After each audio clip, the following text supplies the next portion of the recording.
ay rated SPG. Striktong patnubay at gabay ng magulang ang kailangan. Maaaring may masiselang tema, lengguwahe, karahasan, sexual, horror o droga na hindi angkop sa mga... Nakapanganak na nga itong si Betsy at si Susan nga ang nagpaanak sa kanya. Naisila nga niya ng maayos ang kanyang anak.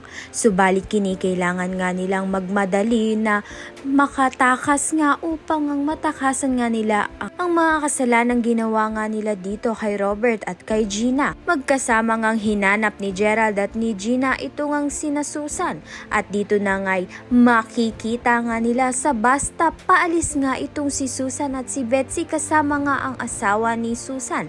Dahil dito mahuhuli nga at mabibisto nga silang tatlo. At diretso na nga sila sa presinto upang makulong na nga sila at mapagbayaran na nga nila ang mga kasalanan nila. Subalit ito ngang si Betsy ay tila ba magiging critical nga ang lagay sa ospital. Kaya naman nga't kinikailangan munang magpagaling nito ni Betsy at maikulong na. Samantalang itong si Susan at ang kanyang asawa ay diretso kulungan na nga at wala na nga silang pera pampiyansa. Kaya naman nga't yan at iba pa ang dapat nating pakaabangan.